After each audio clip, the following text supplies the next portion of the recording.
नमस्कार, आप सभी का स्वागत है। मैं हूं आपके साथ शुभेंदु सिंह। रुक कर लेते हैं सुपरफास्ट खबरों का।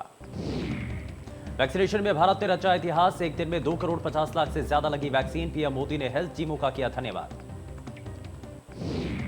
प्रधानमंत्री मोदी सचिवों के साथ करेंगे समीक्षा बैठक। कई अहम मुद्दों पर होगी चर्चा। कामकाज के बारे में प्रधानमंत्री को देंगे जानकारी। गोरखपुर दौरे पर सीएम योगी आदित्यनाथ जनता दरबार लगाकर सुनी लोगों की फरियाद। महंत दिग्विजयनाथ और अवैधनाथ की पुण्यतिथि में होंगे शामिल।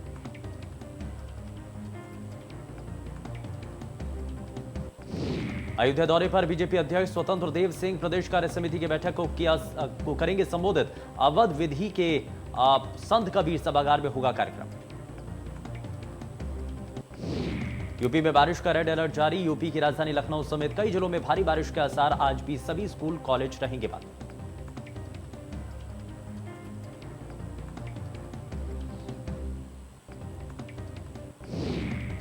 आतंकवादी ओसामा के चाचा हुमैद ने प्रयागराज में किया सरेंडर। हुमैद उर रहमान ने करेली थाने में किया सरेंडर। ओसामा और हुमैद दहशत फैलाने की कर रहे थे प्लानिंग।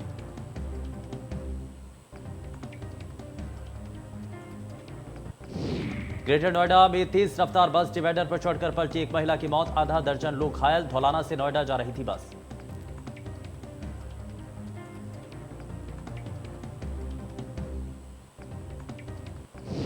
कानपुर देहात में डेंगू और वायरल बुखार का कहर जारी। अस्पतालों में मरीजों से भरे।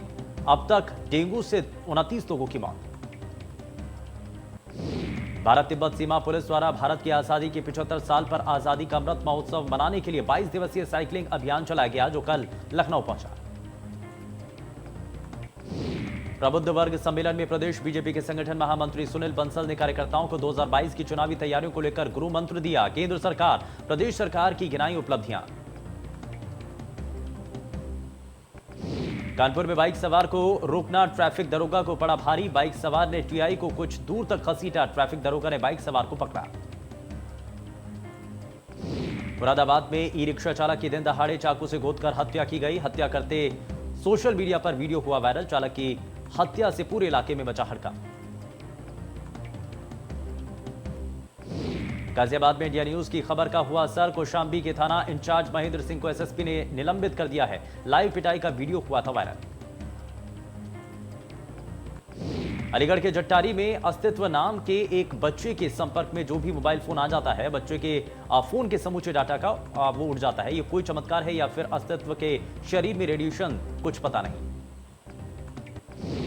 बीजेपी अनुसूचित जाति मोर्चा की राष्ट्रीय कार्यकारिणी की बैठक आज और कल काशी में होने जा रही है। बैठक का उद्घाटन बीजेपी अध्यक्ष जेपी नड्डा वर्चुअल करेंगे। दलित वोटरों को साधने में जुटी कांग्रेस। सलमान खुर्शीद का प्रयागराज दौरा। पार्टी के कई दिग्गज नेता रहेंगे मौजूद।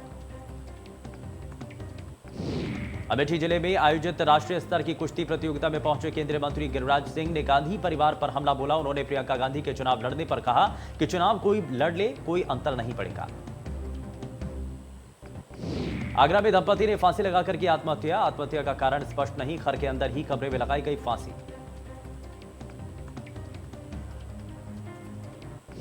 अमेठी में लगातार बारिश से गोमती नदी का बढ़ा जलस्तर। तराई तट के सैकड़ों बीघे की फसल जलमग्न।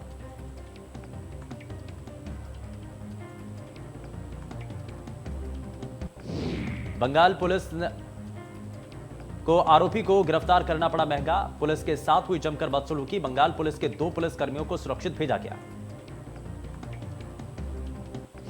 सीतापुर में खाने को लेकर देवर भाभी में विवाद। देवर ने भाभी की गला रेतकर की हत्या।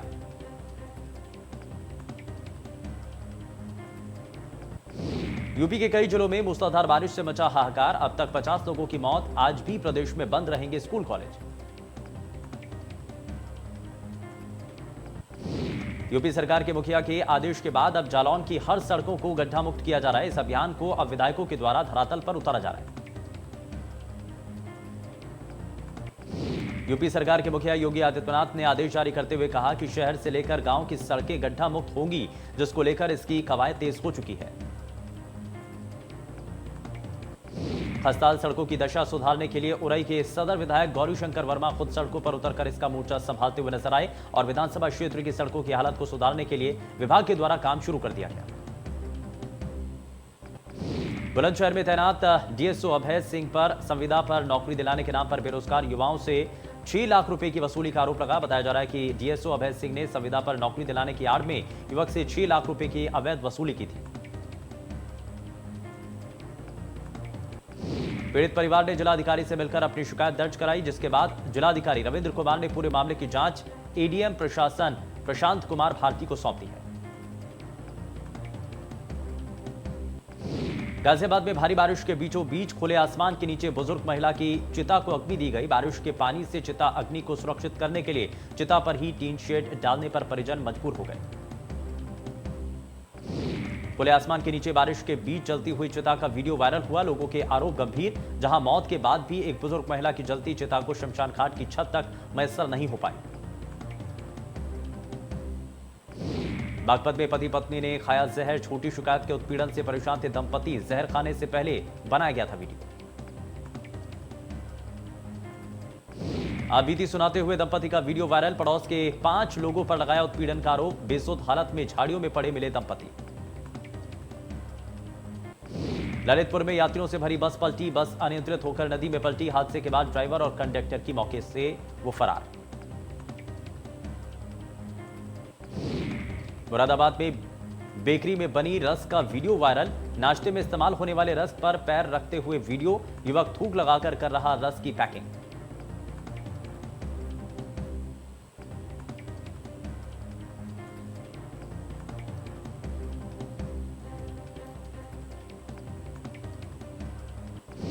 गाजियाबाद में महिला की संदिग्ध परिस्थितियों में मौत। महिला के परिजनों ने लगाया आरोप। वहीं ससुराल वालों पर दहेज हत्या का आरोप।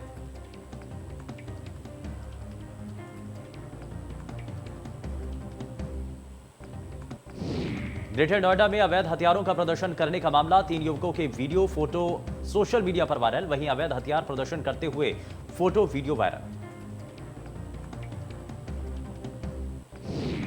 में ट्रक ओवरब्रिज की रेलिंग को तोड़कर 10 फीट नीचे गिरा। ऑटो को बचाने के चक्कर में हुआ बड़ा हादसा। हादसे में क्लीनर और चालक गंभीर रूप से घायल।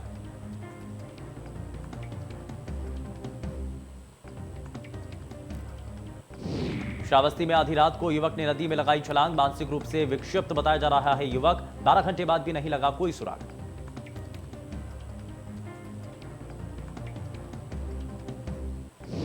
बच्चों की पढ़ाई पर बारिश। लगातार बारिश से सड़क पर हुआ जलभराव। कीचड़ से होकर गुजर रहे बच्चों का वीडियो वायरल। ग्रामीणों के द्वारा पंच पर लापरवाही का आरोप। सैया का मामला। मुख्यमंत्री योगी ने सभी विद्यालयों को 2 दिन के लिए बंद करने का आदेश दिया। वहीं लखनऊ जीएम अभिषेक प्रकाश ने जलभराव को देखते हुए जरूरत न हो के बाहर देते हुए हेल्प। आगरा में लगातार डेंगू के मरीजों की स्वास्थ्य विभाग सक्रिय हो चुका है। मरीजों की संख्या बढ़ने के बाद आगरा के चिकित्सा अधिकारी ने एतमादपुर क्षेत्र का दौरा किया।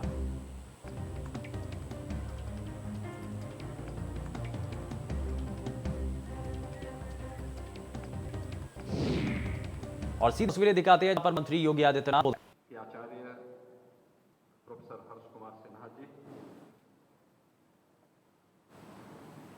माणा प्रताप शिक्षा परिषद के अध्यक्ष और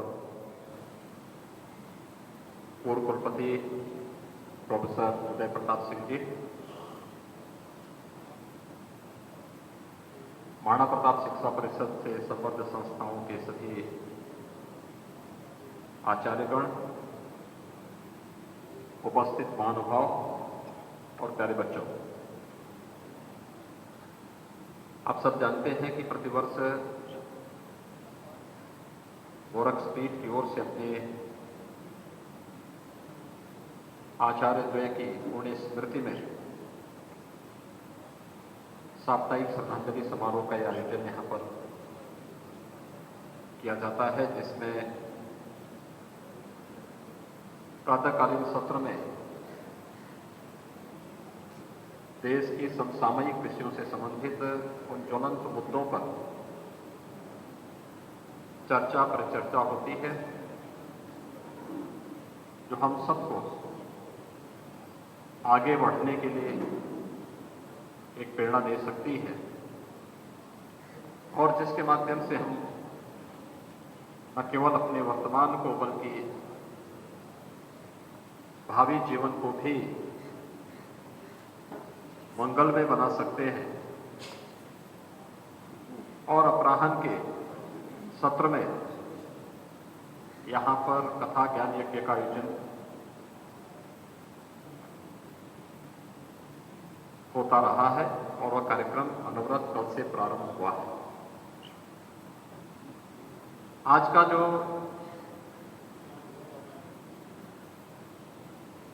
संगोष्ठी का विषय है, जिस पर यहाँ के विद्वान वक्ताओं ने यही अपने विचारों का सबके सामने रखा कि एक भारत श्रेष्ठ भारत की संकल्पना ही एक समर्थ भारत की परिकल्पना को साकार कर सकता है। वास्तव में जब हम इस मुद्दे पर चर्चा करते हैं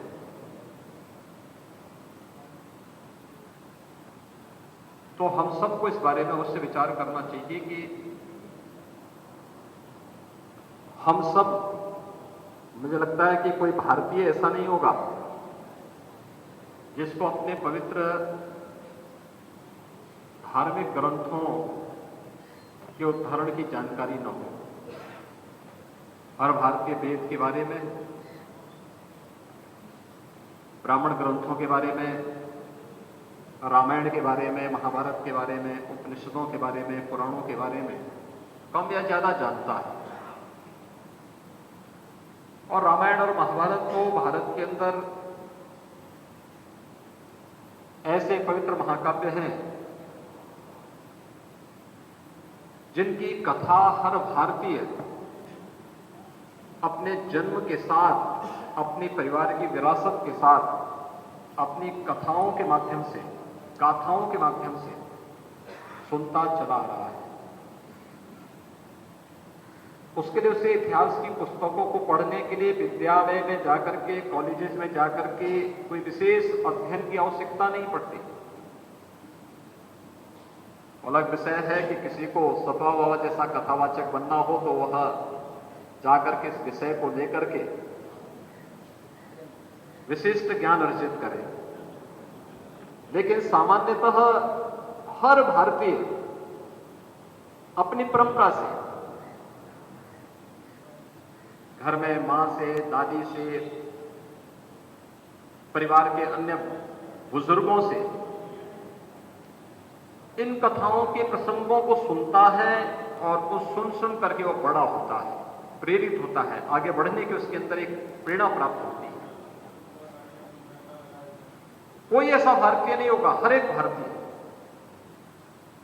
और आप देखें कितना अंतर है, क्यों प्रधानमंत्री जी को एक भारत श्रेष्ठ भारत की बात कहनी पड़ी। कुछ तो कारण रहा होगा, कोई बात तो रही होगी। हमारा वेद कहता है, अगर अथर्ववेद को हम देखें, वो कहता है माता भूमि पुत्रोहम प्रसिद्ध्या। यानी हमारा वेद हम सबको इस धरती के प्रति हमारे मन में किस प्रकार का भाव होना चाहिए, क्या श्रद्धा का भाव होना चाहिए, इस बात की प्रेरणा दे रहा है। हमारा यजुर्वेद भी हमें कहता है वयम रास्ते जागृहम पुरोहिता।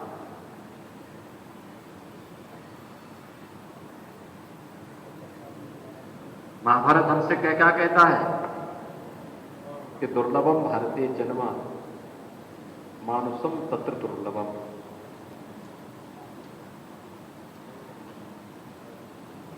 मैं महाकवि दिनकर को एक दिन पढ़ रहा था और महाकवि दिनकर की एक बात मुझे याद आई। मैं सोच रहा था कि आखिर महाभारत के बारे में या भारत के बारे में उनकी बात क्या है, क्योंकि उन्होंने कुरुक्षेत्र के बारे में, महाभारत के बारे में अपनी लेखनी के माध्यम से, बहुत खोजपूर्ण लेखनी के माध्यम से उन्होंने बहुत कुछ लिखा। लेकिन देश के बारे में क्या है, और आप देखें उन्होंने भारत के बारे में कहा क्या कि जहां त्याग माधुर्य पूर्ण हो, जहां भोग निष्काम समरस हो, कामना जहां भारत को करो प्रणाम। ये भारत के बारे में भारत की एक कवि की लेखनी रूप में सामने आती है। लेकिन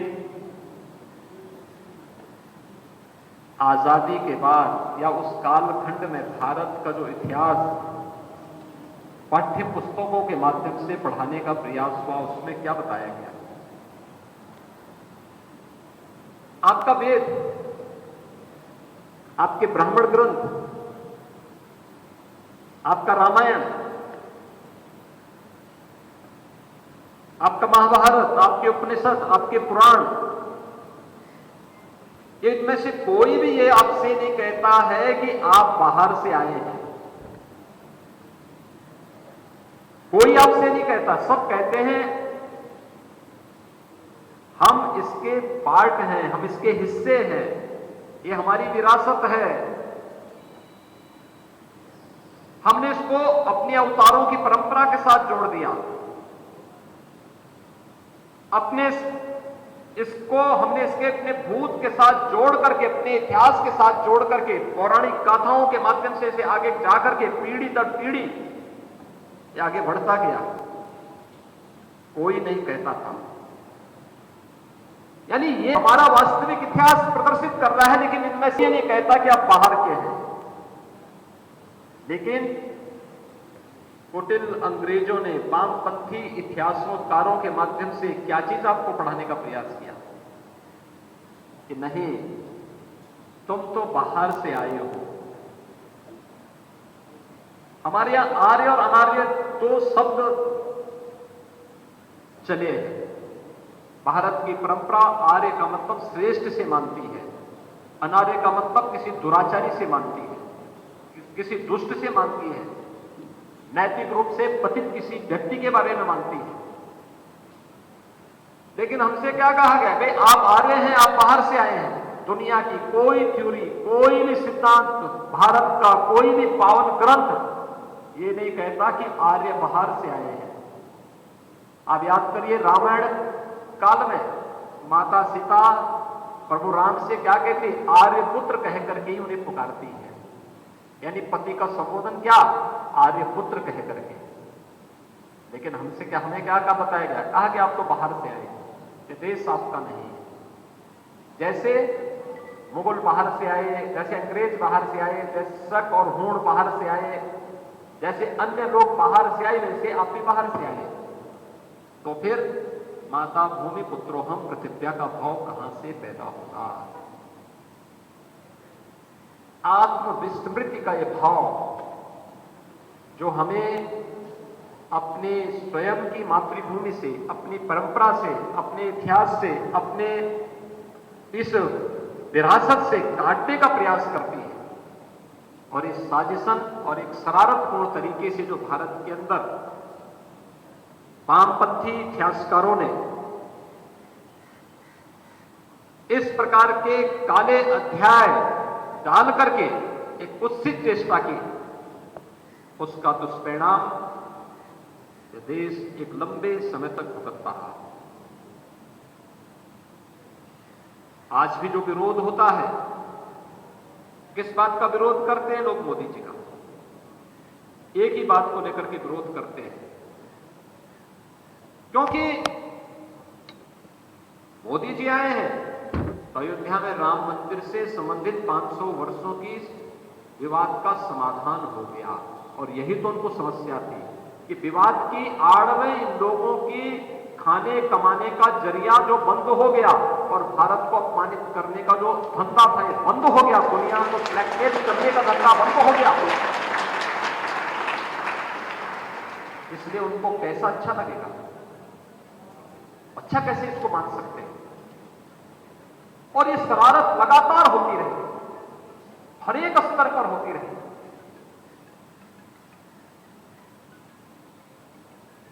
और इसीलिए प्रधानमंत्री मोदी जी ने भाव हम सबके सामने व्यक्त किया, देश के सामने व्यक्त किया कि हमें एक भारत और श्रेष्ठ भारत की इस परिकल्पना को साकार करने के लिए प्राणपण से जुटना होगा। एक भारत श्रेष्ठ भारत की परिकल्पना उत्तर से दक्षिण तक, पूरब से पश्चिम तक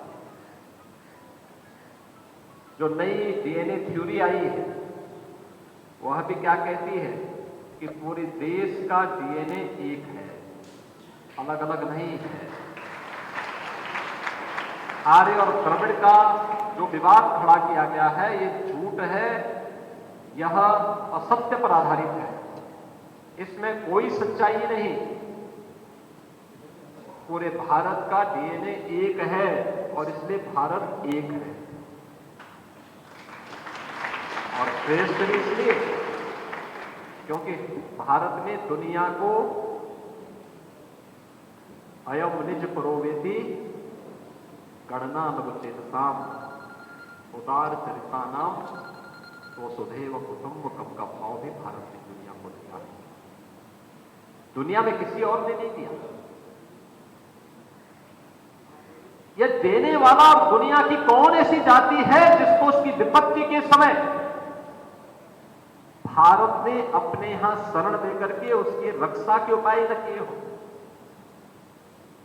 दुनिया की तमाम जातियां अपने मूल में समाप्त हो चुकी हैं, हो रही हैं, लेकिन भारत के अंदर वे फल फूल रही हैं, आगे बढ़ रही हैं। जीवन के प्रत्येक क्षेत्र में, व्यवसाय का क्षेत्र हो, जुडिशरी का क्षेत्र हो, जीवन का कोई ऐसा क्षेत्र नहीं जहां पर उन्होंने प्रगति न की हो। और उस प्रकार का माहौल भारत ने दिया है, भारतीयों ने दिया है, भारत के आम जनमानस ने दिया है। तो फिर भारत का नागरिक इस झूठ और फरेब के चक्कर में क्यों फंस गया? हम तो ये भी अंतर तय करने में विफल हो गए। एक कालखंड हुआ भी था, विवाद खड़ा कर दिया गया कि अयोध्या में राम का जन्म हुआ है या बाबर का ढांचा है। लंबे समय तक लड़ाई चलती रही।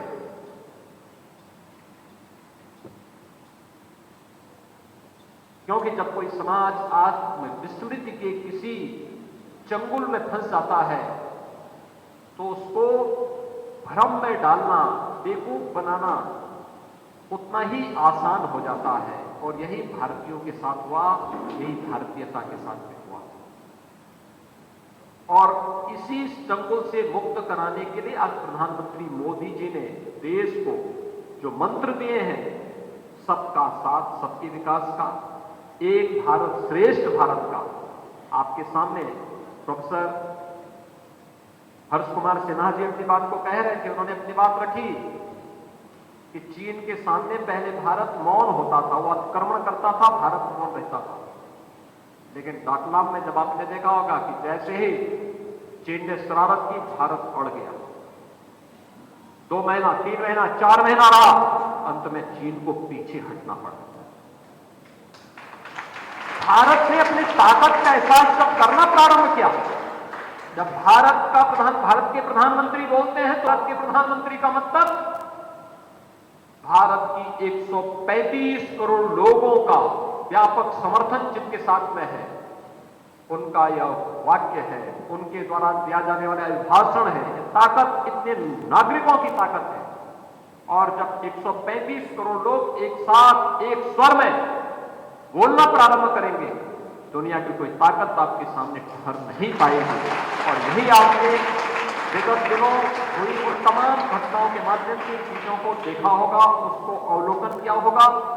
और आज अगर भारत के अंदर हर एक क्षेत्र में नेतृत्व जैसा होता है, उस प्रकार से देश के नागरिकों का आचरण भी होते हुए दिखाई दे सकता है।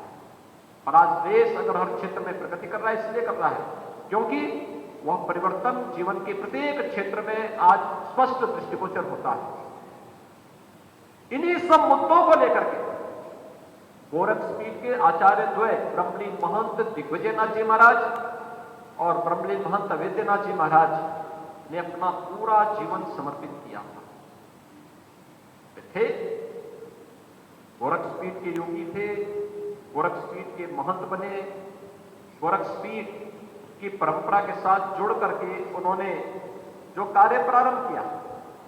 गोरखपीठ कहने के लिए शैव परंपरा की पीठ है, लेकिन सबसे बड़े वैष्णव परंपरा के यज्ञ में श्री राम जन्मभूमि मुक्ति के आंदोलन में अग्रणी भूमिका के रूप में गोरखपीठ के दोनों पीठाधीश्वर लग रहे थे। क्योंकि हमारे लिए उपासना विधि का नहीं, यह एक राष्ट्र धर्म था और एक भारत श्रेष्ठ भारत की परिकल्पना को साकार करने का माध्यम था। यही हमारा राष्ट्र धर्म था और इसके लिए ब्रह्मलीन महंत दिग्विजयनाथ जी महाराज ने, इसके लिए ब्रह्मलीन महंत वेद्यनाथ जी महाराज ने अपना पूरा जीवन समर्पित किया। गोरख साहब वो केवल गोरखपीठ में सीमित नहीं रहे। गोरखपीठ में गौ की सेवा तब भी होती थी, आज भी हो रही है, लेकिन उन्होंने केवल यहां तक नहीं, यहीं तक सीमित नहीं रहे। संस्कृत का, देववाणी संस्कृत का प्रचार प्रसार होना चाहिए, इसके लिए उन्होंने पूरा जीवन लगाया, कार्य करते रहे, गोरखपीठ के माध्यम से भी। और जहां भी कोई भी गोरखनाथ पंथ से जुड़ा हुआ कोई भी धर्मस्थल रहा हो, कोई भी योगी, कोई भी श्री महंत गोरखपीठ से मिलने के लिए आता था, तो उसको एक ही बात कहते देखो भाई, अपना मंदिर को दर्शनीय बनाओ, साफ सुथरा रखो। कोई आता है उसकी जाति मत पूछो, उसका मत और मजहब मत पूछो। कोई आता हो सम्मानजनक ढंग से, जो तुम खा रहे हो वो उसको भी खिला दो, भेदभाव मत करो।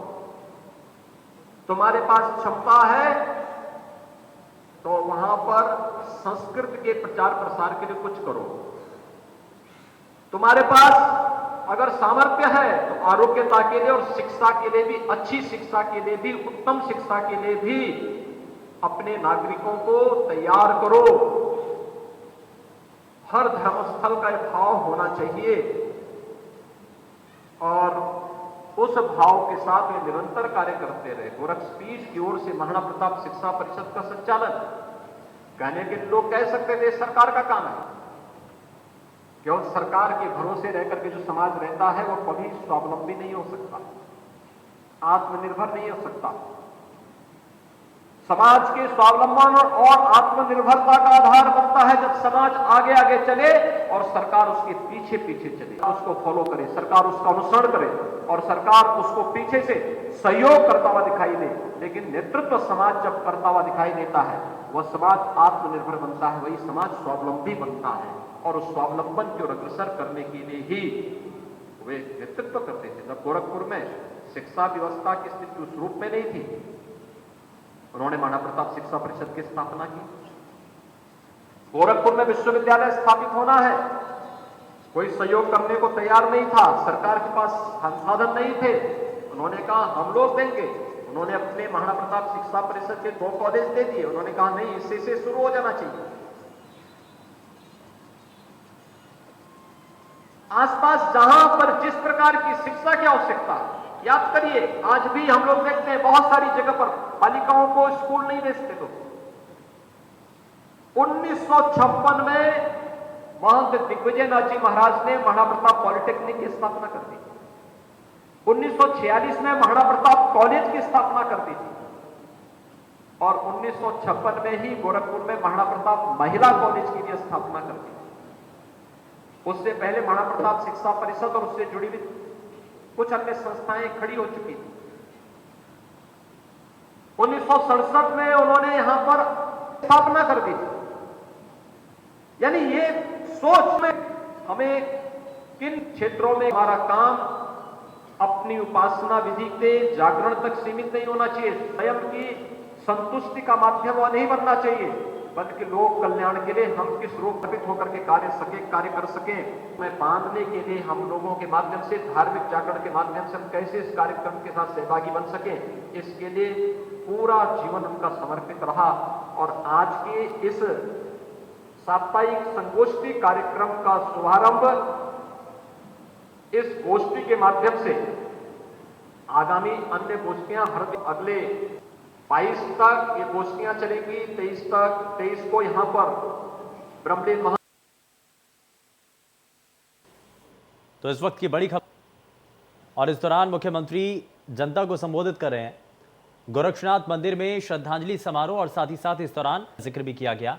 लेकिन रामायण और महाभारत की कथा हर भारतीयों को मालूम, ये सीएम ने कहा, और साथ ही इसमें इन्हीं कथाओं और उनमें इन्हीं मूल्यों को आधार माना गया। पूरे भारत का डीएनए एक है। एक बार फिर से मुख्यमंत्री ने इसका जिक्र किया। और इससे पहले मोहन भागवत की तरफ से जब ये कहा गया कि पूरे भारत का डीएनए एक है, और ऐसे में इसी को आगे बढ़ाते हुए मुख्यमंत्री ने भी इसका जिक्र किया है।